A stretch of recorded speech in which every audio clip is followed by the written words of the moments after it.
gudoomiyaha gobolka Togdheer Xamse Maxamed Cabdi maayarka degmada Burco Maxamed Yuusuf Cabdiraxmaan Muraad xoghayaha gobolka xildhibaanada golaha deegaanka ee degmada Burco ayaa dhamaantoodba ka hadalla ka soo yeedhay madaxweynaha Soomaaliya Maxamed Cabdullaahi Farmaajo iyo ra'iisul wasaaraha Soomaaliya Xasan Cali Khayre waxaana hadaladoodii kamid ahaa heshiiskan wuxuu ahaa qaybtii labaad markii hore wuxuu heshiisku dhex maray shirkadda DB World iyo Jamhuuriyadda Soomaaliland marlabaadkana dawladda Itoobiya oo saami laga siiyay shirkadda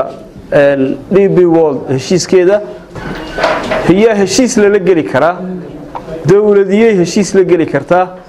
dawladna ayaba heshiis la geli kara taa runtii horta inaan caalamka iyo ummadda aan fahamsiinaba muhiim Jamhuuriyadda Soomaaliland waxay ku dhawaaqday gooniisutaageeda sanadkii 1991 maanta ilaa maalintaasna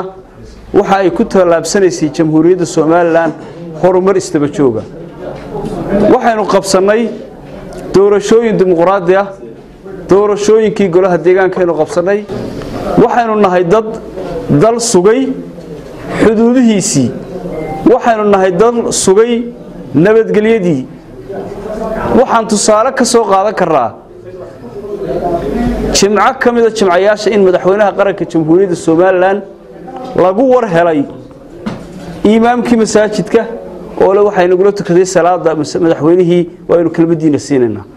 taas waxay fariin cad u tahay oo tusaale cad u tahay nabadgelyada ka jirta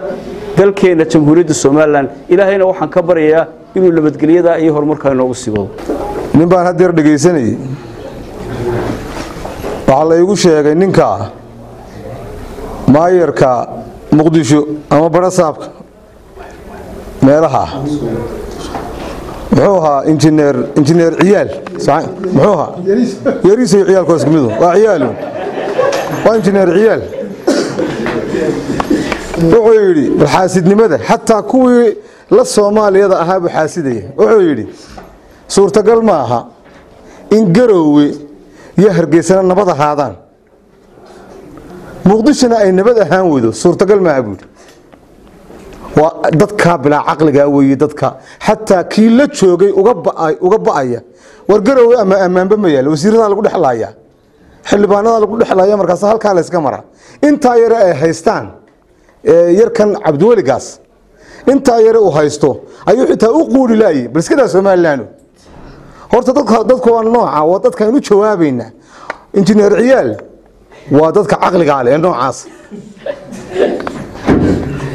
midna waan idin sheegay dagaal dhici maayo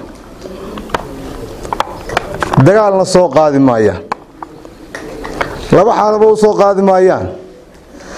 nabarkii 1991 halkan kaga dhacay wali uma bogsan madaxweyne waa ku garab taaganay hiiliyo waa ku garab taaganay anoo shacabkayga maartay runtii afkooda ku hadlayna shacabkina soo doortay inaan diyaar u nahay difaaca dalka inaan diyaar u nahay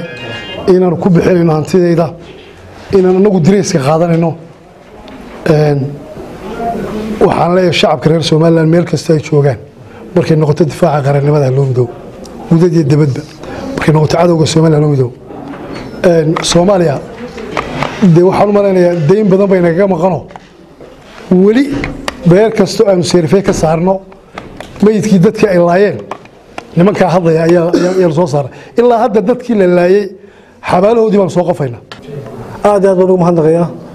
waa arin Soomaaliland faa'iido ugu jirto qadiyada Soomaaliland meel fog gaarsiinaysa qolyahan xamar ka hadlaya ra'iisul wasaaraha iyo wixii la halmaalaba waxaan leeyahay Soomaaliya waa isdaqaana ma aha maanta midaan sabarayno horeynu soo aragnay imikana inagii baynu oo wax cusub oo soo koray ma jiraan dacwad kasta oo aad naga gudbisaan waxaanu aaminsanahay inaan anagu ka adkaan doono go'aankii geesinimada lahaa ee madaxweynaha Jamhuuriyadda Soomaaliland mudane Muuse Biixi Cabdi uu ka qaatay gardaradii cadaanka ahayd dagaalkii cadaanka ahaa ee maamulka xamar ay iclaamiyeen ugu horeyn waxaanu bogaadinaynaa mar labaad iyo mar saddexaadba madaxweynaha Jamhuuriyadda Soomaaliland mudane madaxweyne go-aankaasi waa go-aan shacabka somalilan kugu diirsaday waa go-aan aanu kugu taageersannahay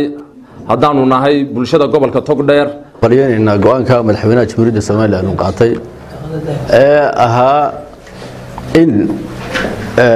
dagaalka ay iclaamiyeen dowladda yar daciifka ah ee xamar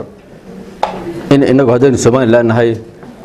aynaan ogolayn shaqana ku lahayn maxamed siciid gaxnug BC 24 burco